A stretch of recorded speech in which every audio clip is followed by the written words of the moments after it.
Our next Ignite speaker is a passionate innovator and student at the University of Massachusetts Lowell, where he's pursuing a double major in electrical engineering and computer science. As part of the university's 4+1 master's program, he is also working toward a master's in computer engineering. Impressive. Continuing his drive to understand and create the technology that shapes our world. Whether building circuits or building communities, Jetrin is always working toward one goal: using creativity, curiosity, and collaboration to make a meaningful impact. It's my honor to introduce the brilliant Jetrin Orenberg.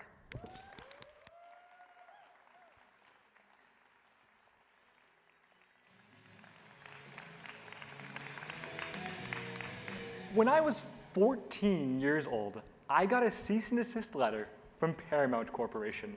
It turns out 19,000 people loved the SpongeBob video game that I had made. Unfortunately, Paramount's lawyers were unhappy that I was making money off of their intellectual property rights. Needless to say, I pulled the game down immediately, and no, I didn't go to jail. But you see, I've been a gamer for as long as I can remember.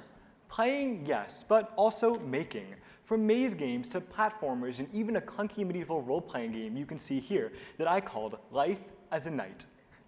At the same time, I was watching my dad create his own data services business. Start, adapt, and keep going. And from him, I learned something crucial. You don't wait until an idea is perfect. You get it out there, get feedback, and adapt fast. That SpongeBob game, legally questionable, sure. But my fans, they didn't care. It was fun, it was free and accessible, and it was good enough. I grew up in a very small town called Franklin, Massachusetts, where our one big claim to fame was our public library. It was actually the very first free lending library in the United States. Thank you, Benjamin Franklin. Since I was in kindergarten, my public school education instilled in me a value, and that was that access to quality, good education is an essential right for everyone. That could be seen with me not only when I made sure my video games are available on accessible, open source platforms, but also when it came time to deciding where I would go to college. Fast forward to junior year of high school, and I don't know about all of you guys, but deciding where to go to college was the most stressful thing I had ever done in my life up until that point. I emailed all of the schools I got into, asking about the possibility of doing a double major in electrical engineering and computer science. The only school that responded was UMass Lowell. The department had called me himself, and he made me feel seen and wanted. This further reinforced my belief that public education isn't just accessible and affordable, but it genuinely cares about every student. And that is where I've been proudly studying for the past 3 years. Once I arrived on campus, I discovered the Wrist Difference Maker Institute, a place where we encourage entrepreneurs to solve problems and develop critical thinking skills. There is room and encouragement there for innovators to think up big ideas and go after the problems that really matter. The only thing that I needed now was an authentic problem to solve. And I was on the hunt. So sophomore year, and I was taking a physics class. And I don't know about you guys, but I am really bad at physics. I didn't know what was going on, and I was falling behind. I sat in the back of class, and I would quietly sit there hoping somebody else would raise their hand to ask the questions I was too shy and too afraid to ask. But more often than not, no questions were asked and no hands were raised. After class one day, I was talking with a friend, and I kind of wondered aloud, did anyone understand what class was about today? And it turns out I wasn't alone.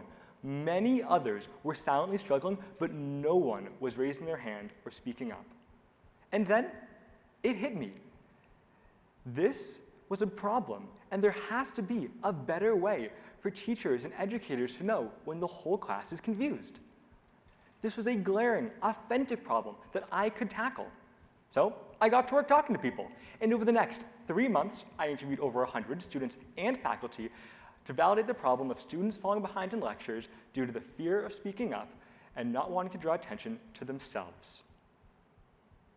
After validating the problem, I put my electrical engineering and computer science skills to work, building a prototype in my own dorm room.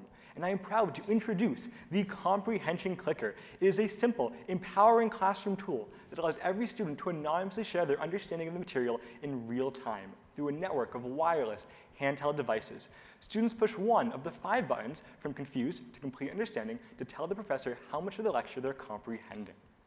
The professor immediately sees this feedback and can adjust the lecture on the fly, ensuring no student falls behind. The Comprehension Clicker is designed to make classrooms engaging, supportive, and inclusive, where every student's concern can be heard, even the shy ones. Thanks to the resources and mentorship of the Wrist Difference Maker Institute, I was able to take this project from my dorm room prototype to a reality. And in the fall of 2024, the Comprehension Clicker won the first place prize in the engineering prototyping competition. This allowed me, thank you everyone. This allowed me to add a collaborator who shared my passion for improving education and helped to guide the design. In addition, the Wrist Center opened up the doors to the law firm of Foley & Lardner to make the Comprehension Clicker patent pending. Given my experience with intellectual property rights from my SpongeBob game, I'm sure you know that I knew it was important, it was vital to make sure to protect my own property. Thank you, Paramount. I'm glad that happened. And right now, the Comprehension Clicker is on track to field test these devices in 10 schools across Massachusetts in the spring. I am getting something out there. It is exciting, and it could be in your schools too. But nonetheless, I am getting something out there. I am getting feedback, and I am reworking. We will gather the input from the students and the professors and continue to make each iteration better, more reliable, and more affordable.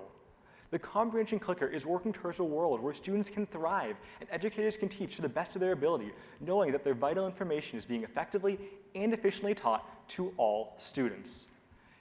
Innovation for me has been a fascinating journey. It has been about noticing everyday friction, spotting the problems that are appearing in my own life, and validating that they are a problem with others.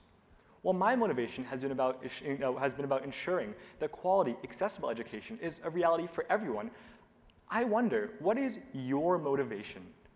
What do you care about? I urge you all to look deep and find a problem that truly matters. Find a way to solve it that only you can. And finally, innovate boldly. That is where the magic and the meaning live. Thank you, everyone.